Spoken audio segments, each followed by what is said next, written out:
Aries, thank you so much for the time. How you doing today? I'm good, man. How are you? I'm doing great. I would ask if this was your first time in Austin, but I know it's not. You were here like a year ago, and you've come over the years too, if I'm remembering correctly. What do you love about getting to perform here in Austin? Well, actually, this is my second time. Oh, it is. Okay. Yeah, yeah. But it's a great comedy scene, man. As a matter of fact, I flew in yesterday, a day early, just so me and a couple of the guys, one of my guys who's going to be performing with me, could stay in downtown Austin because that comedy scene is so. It's not just the comedy scene, but just the scene itself is just really bustling. Yes, it is. So, Cap City is a little bit removed from downtown, which I think works to its advantage. But did you get up on stage anywhere else since you guys did come a day early, whether it's the Mothership or Creek in the Cave or someplace else like Creek that? in the Cave. Yeah, I went up last night at Creek in the Cave. Okay.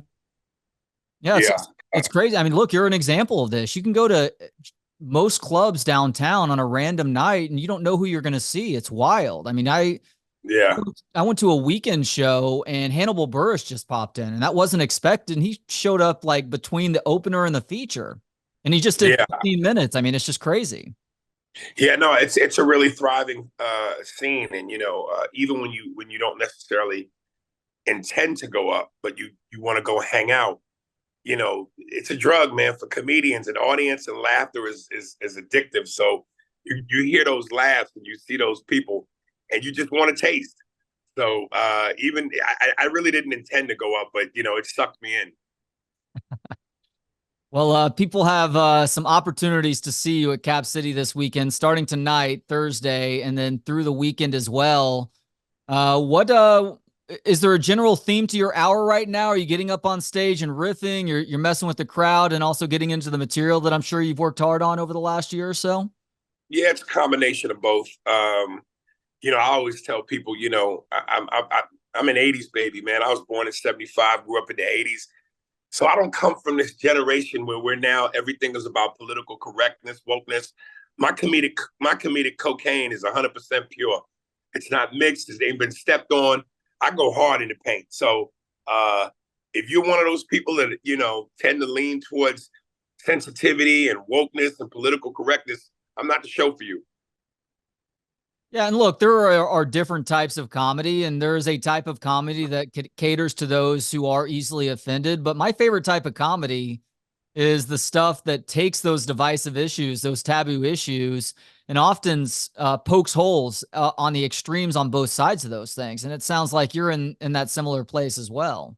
Yeah, I mean, again, coming from the '80s, and I mean, even though I'm an '80s baby, I've done my comedic homework. So whether it's guys like George Carlin, Richard Pryor, who are more in the '70s, I mean, Carlin had such an extensive career.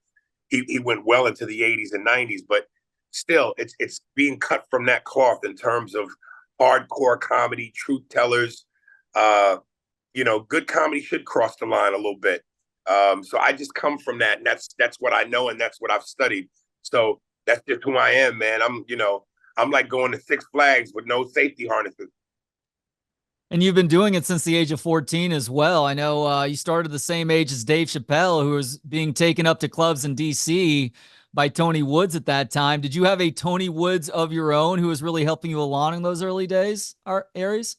Yeah, my mother was my biggest supporter, so Huh. she would always be my chaperone to all the clubs, and kind of wait in the wings while I did my thing until it was time to take it back to the house.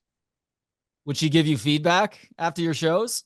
Oh, absolutely. And the best kind of feedback. My mother and father were, they didn't believe in censorship. So I probably saw it, did things at an early age that most kids couldn't or wouldn't. And I'm thankful for it. I think it made me who I am. Yeah, you're a huge movie buff, and I think you admitted in an interview not too long ago that you actually saw Death Wish in the theater at the age of 7, right? Yeah, my dad was real selfish. So like when it was time for my mother to take me to go hang out with my dad for the weekends, my dad was such a movie buff, and it's what he wanted to see.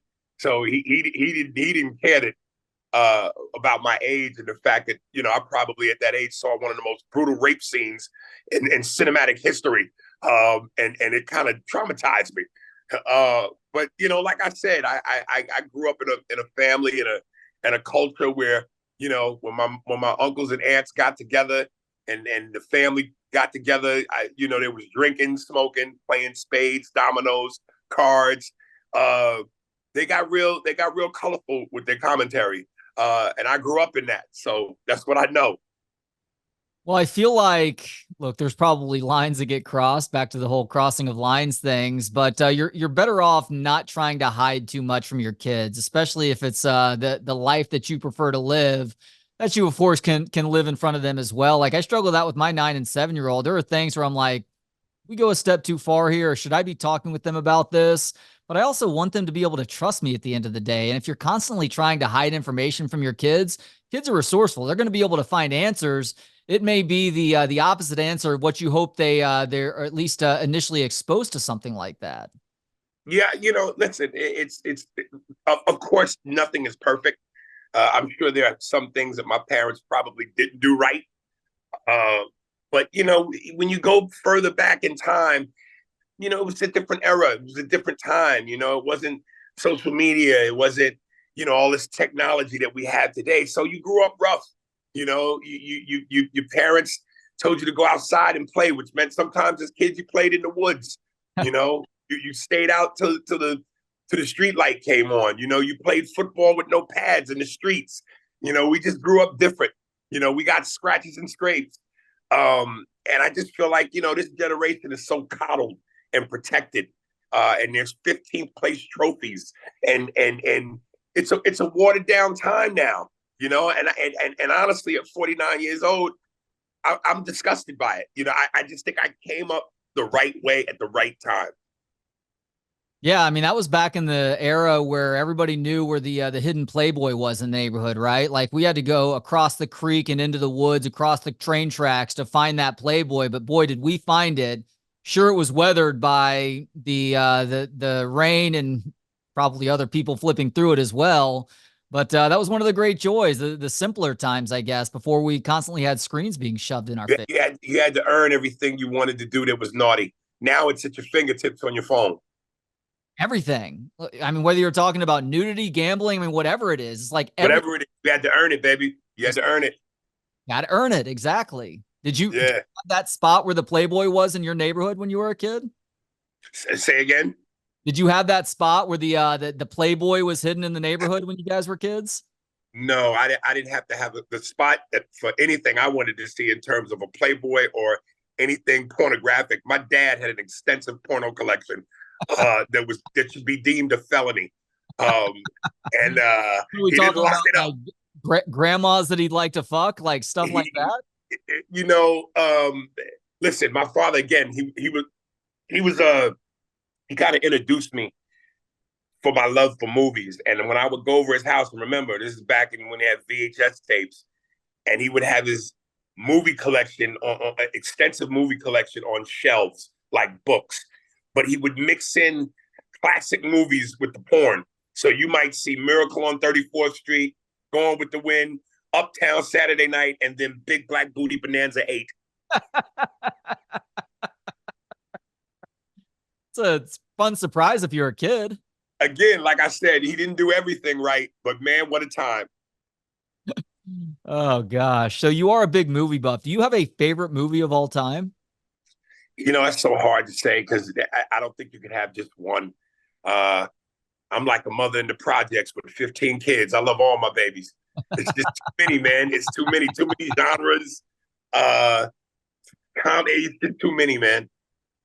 I know you talk about movies like 48 Hours and Trading Places making a big impact on you wanting to get in entertainment when you were a kid as well. So I would imagine just for the novelty of thinking back to how important those films were for you as a kid, movies like that end up pretty high on the list too. And Oh, yeah. those movies stand the test of time really well too. Yeah. Eddie Murphy being, I think he's probably every young comics or any comics inspiration, but he certainly was mine growing up. And coincidentally, we both have the same exact birthday, April 3rd. We're both Aries. You're both from New York.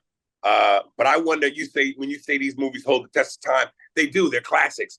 But when your heroes get to be almost 70 years old and they're doing, Beverly Hills Cop 4, like 15, 20 years past the last one. You know, you want to root for him and hope they do well because it's your hero. But you're going now at this age still. This lets me know how old I am.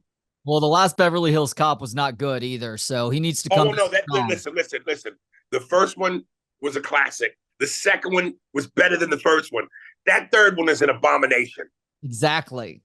That third one was horrific. But I saw the previews for this Netflix one, and it looks kind of good. You know, only thing is, I'm like, why is this on Netflix? This should be a major theatrical release. Yeah. Well, that's unfortunately the wave of the present, but I'm glad to see movies still being catered to the theater, at least a little bit of a theater release. But I'm also jaded because he tried to do another Coming to America, Which and was horrible. I did not think it was very good. And so And now, you know what's funny is I caught a lot of flack, for being honest about what I think most people believed and wanted to say, but they didn't want to say it because, again, we live in a sensitive ass time yeah. where truth is the new hating. And you're not allowed to be opinionated unless it fits everybody else's narrative. But I said, look, the movie was nostalgic, but it wasn't good. We know how great the first one was.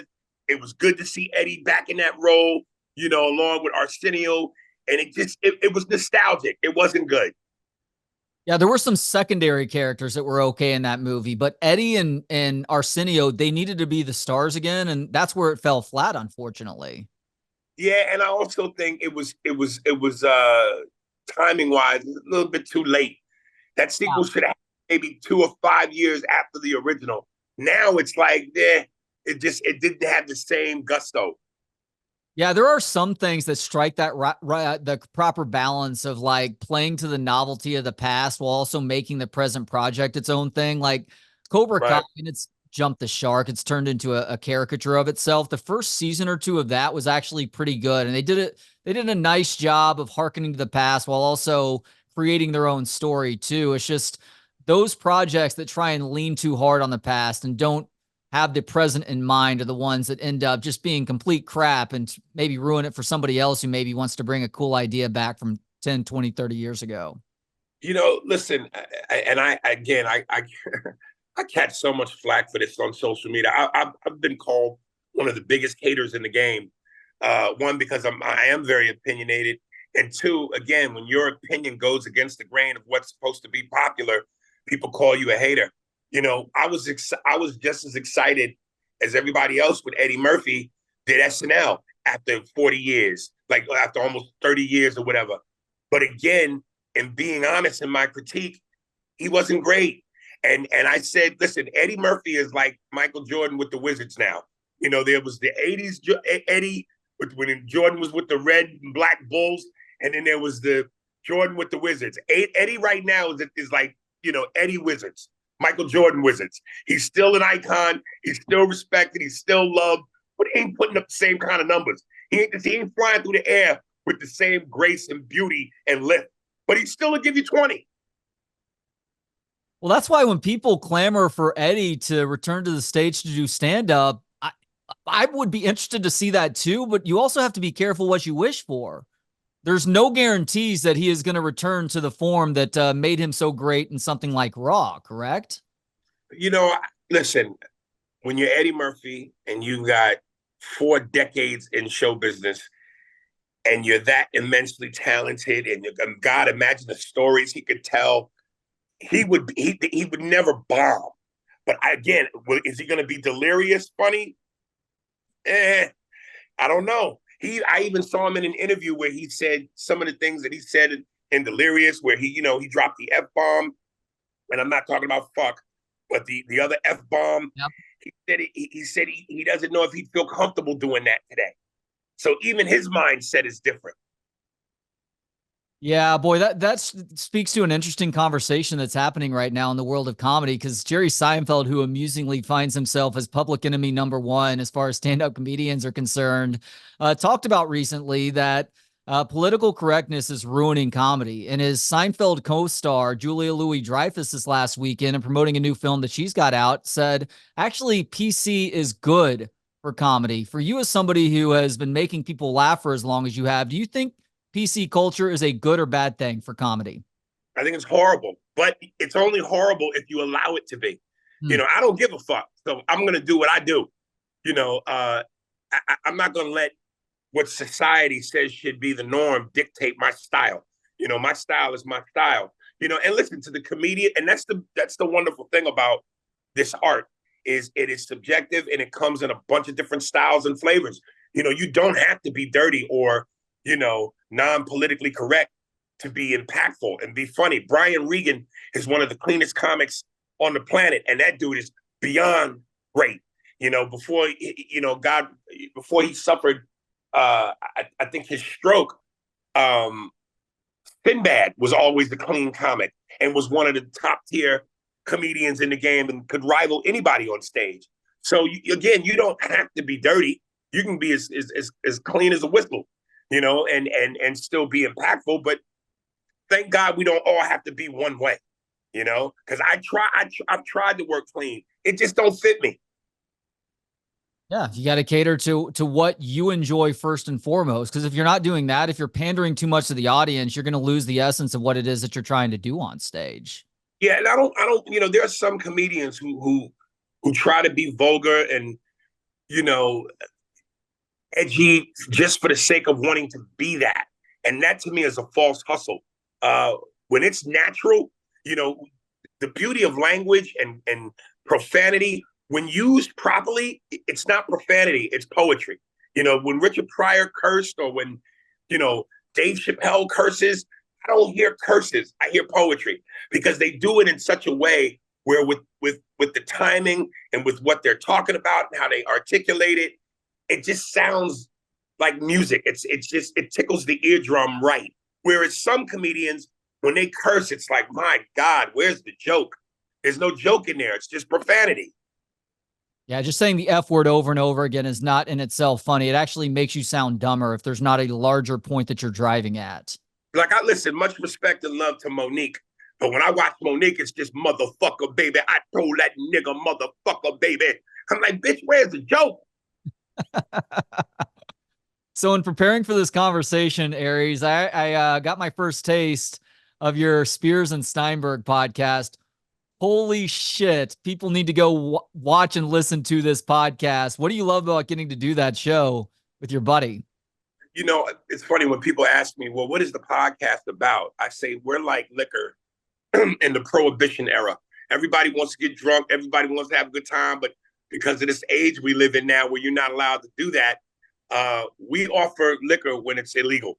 So we don't have any restrictions, no holds barred. We go there, we say what's on our mind and in our hearts, and we don't shield nothing. And I always tell people, man, I would rather them listen to it than watch it because when we got on YouTube, we were probably 2.5 to 3 years already into the podcast. So it's not like you can go to YouTube and catch it from the beginning. And I always like to tell people, even though we're like around 570 something episodes now, start from the beginning, go in order. I know it seems like a lot, but it's worth it in terms of comedic callbacks, characters that have been created, certain jokes that if you listen out of order, you might not get it. So you might not appreciate it as much. I say, look, man, it's like masturbation and potato chips. Once you start, you can't stop. So go from episode 1. I promise you, you will get hooked on our comedic cocaine. You will get hooked. I've heard you mention in other interviews that you've had a lot of aw shucks moments in your career. Is there something that comes to mind when you say something like that, Aries? Yeah, I mean, it just seems like I've always had some unfortunate misfortune, where it's like, I did Jerry Maguire with Tom Cruise. There was the scene with Roy Firestone where Cuba gets offered the contract he's been waiting on. And I improvised a whole moment that when the director, Cameron Crowe, yelled cut, Tom looked at me, he applauded. Renee Zellweger grabbed my face, kissed me on the cheek. Everybody on the crew was applauding, but that never made the final cut. When I did another movie called Why Do Fools Fall in Love, the Frankie Lyman story with Lorenz Tate, Halle Berry, and Vivica Fox, same thing. The director at the time, who was kind of a dick, Gregory Nava. I shot this extra scene. I improvised. I did what comics do. I destroyed it. Never made the cut. So when I go, oh, shucks, it's like I've done things that if it had made the cut, might have changed my career or put it in a different trajectory. But nah, shucks. What are you gonna do? I also love how you're not only outspoken, but you're somebody who is able to reflect and admit your mistakes from the past. Is there something that you think about, a mistake that you made and a valuable lesson that you learned in the process in doing so? You know, some of these mistakes I'm still making them. Yeah. I kind of feel like I always wanted to be the rose through the concrete. I remember I had a dinner with Chris Rock once, and I was trying to get him to do something with me. And long story short, at the end of the dinner, he goes, "Well, I can give you three pieces of advice: stay funny, keep writing, and try not to piss these white folks off." So I listened to two of the pieces of advice. It's not just white folks, though. Well, I guess it is a lot of white folks at the top. It's just the people at the top, the people who have the most control when it comes to decisions being made. Well, yeah, we what we call the gatekeepers. This business is. I tell people this shit is like high school, man. It's a popularity contest. The cool kids sit with the cool kids, the jocks with the jocks, the goths with the goths, the nerds with the nerds. No one does self-investigation. It's all about, well, what I heard from this person, or this is being said about you, and people go with what they hear rather than go, you know what? I know what I heard, but let me, for myself, sit this person down and talk to them and look them in the eye and get a feel and a vibe and an energy for who and what they are, rather than just go off of hearsay. Yeah, it's a bunch of gossip girls. And by the way, if you're somebody who doesn't want to play that game, who doesn't want to pander to others, who you're going to speak your mind and you're going to give your honest opinions and thoughts on things, that does not bode well for this supposed game that far too much of the world is run on right now. Whether you're talking about entertainment or just any other avenue of life, there are way too many people that are, I don't know. It's not that they're not capable of independent thought, but they would much rather just go with the flow rather than create a little bit of rigidity by objecting to how things are currently being run. Yeah, and that's kind of unfortunate, because it's like it always blows my mind when you look at the J-Los of the world, where you hear all these stories about she's a diva, she's difficult, she's rude, she's arrogant. I've heard so many stories where comics come play clubs and they hide themselves in the green room, want nothing to do with the fans, are unapproachable. And I'm the opposite of all of that. I'm probably one of the most humble, down to earth, coolest motherfuckers you could ever meet. As long as you approach me with respect and kindness, I'll give it back to you times 10. You're not gonna find me at a comedy club hiding in the green room. I'm out there amongst the people. I'm at the bar throwing back a beer. I'll chop it up with you, talk to you again, as long as you treat me with love and respect. But yet I'm the one that feels so penalized by the industry as though I'm J-Lo or I'm that guy. When I'm not that guy, I'm just very opinionated, and I don't hold back with what I say and what my feelings are. And I guess that comes with a price. By the same token, though, you are somebody that is a little bit intimidating for people to go up to. I think you were telling a story about Tony Rock admitting that he was too shy and nervous to say something to you back in the day, because you suffer an affliction that I do, Aries, excuse me. You have RDF, you have resting dick face, so you can be perfectly content and people look at you and they think you're pissed off about something. But the reality is you're just sitting there in a neutral state. Well, two things. One, as far as Tony goes, that's more of a New York thing, because Tony's a little bit like that too. And that's one of the things we talked about and finally laughed about was I said to him, hey, man, I felt the same way about you, because every time I see you, we make eye contact. We give each other a little what's up nod, and that's as far as it goes.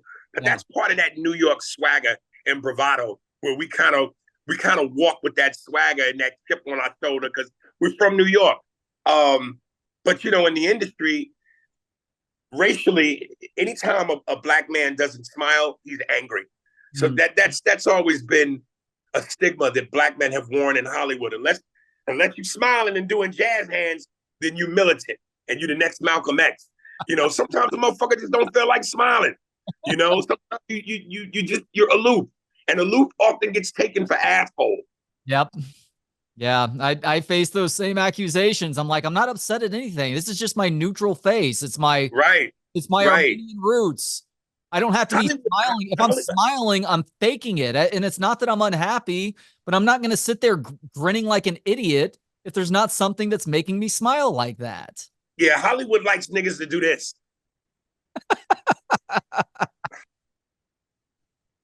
You've talked about the need to be comfortable with silence on stage is important, but it took you a while to get comfortable with that. I'm still not comfortable, and that was actually I was quoting Patrice O'Neal, one of the greatest comedians ever. God rest his soul. Yes. He says when a comic can live in silence, that's when you like break through to another level, and that's uncomfortable for us, and it's uncomfortable for me, and I'm trying to figure that out, and it's a tough one.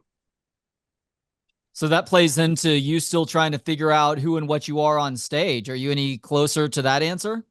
Well, I know who and what I am. I just, part of my thing is I like to kill, and sometimes when I do references, they're either sports references or references from the 80s, but to give you a little bit of both from the 80s, that is a sports reference. Listen, man, I came up in an era where I got to watch one of the most exciting boxers of all time, Mike Tyson. And what made Mike so ferocious was you knew when you tuned in, it was going to be over quick. It was going to be aggressive. It was going to be fast. It was going to be deadly. You was going to watch an execution in about 3 minutes. So that's how I approach the stage. I want to come out and I want to knock the audience's head into the nosebleed sections immediately. But part of the art of boxing is sometimes you have to go to distance, which is that silence, and you can't necessarily destroy for 12 straight rounds.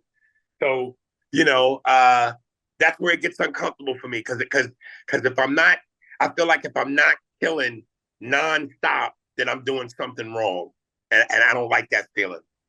Maybe re-entering Eddie Murphy, coming back and trying to do stand-up in 2024 era here. But are you nervous at all that Mike Tyson stepping into the ring with Jake Paul is going to end badly for Iron Mike? Because that is a slight concern for me. I don't want to see what happened to him, which has happened to so many other boxers throughout time. And that's them taking it a fight too far and ending up punch drunk for the rest of their lives as a result.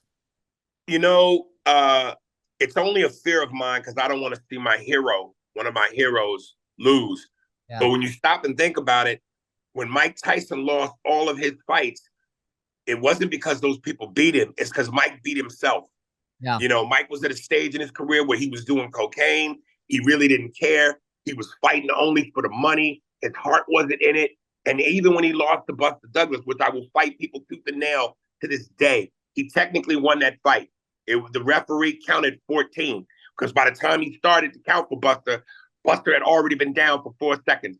So technically, Mike won that fight. But going back to the original point, Mike was in a different even heading into that one, he admits that he was not treating that fight seriously. And he beat himself. And Mike, and I know people will sit there and go, oh, blah, blah, blah, excuses. No, it's not excuse.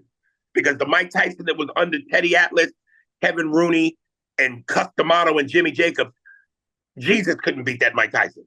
But the Mike Tyson post jail, he was a shell of himself. So with this Jake Paul fight, even when he fought Roy Jones, I think he held back a little bit out of the respect for Roy Jones and didn't want to hurt him. But this Mike Tyson, even at this age, if he is focused, you see he still has speed. He still has the power. What he didn't have then that he has now is the focus. I think if he has the focus, the drive, the speed is still there, the power's still there, he gonna murder Jake Paul.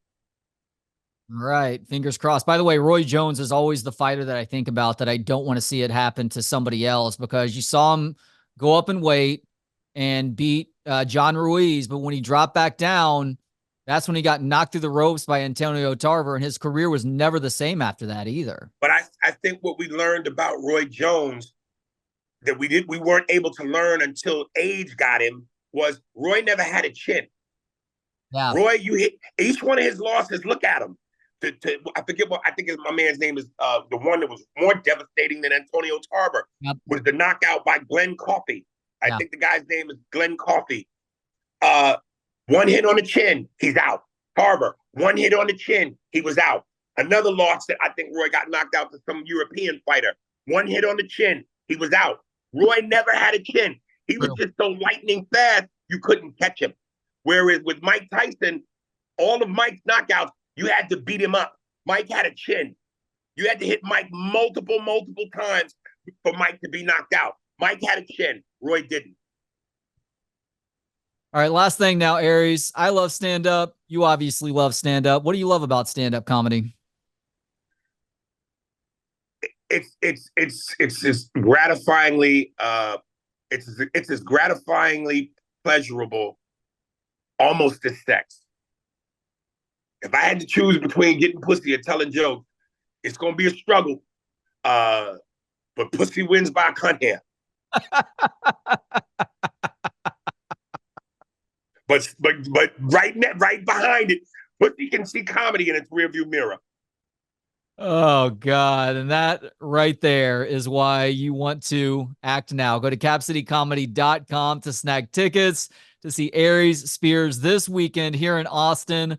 A show tonight. That is Thursday. 2 shows Friday, 2 shows Saturday. And you also have a show on Sunday as well. Again, capcitycomedy.com for tickets. Aries, this has been a real pleasure, man. Thank you so much for the time today. I appreciate it. And guys, DM me in my Instagram, Aries Spears, and I will send you the links to the podcast. Also, it's available on all streaming platforms. Spears and Steinberg. Start from the beginning and go in order. I'm telling you, it's like masturbation and potato chips. Once you start, you can't stop. It's funny, it's smart, and it's everything in between as well. Aries, thank you again, man. I appreciate you, brother. Thanks to Gentleman Jesus for the intro and outro music. Hear more of his work at gentlemanjesus.com. Thanks to you for hanging out. For more of the show and to connect on social media, visit booksonpod.com. Talk to you next time on Books on Pod.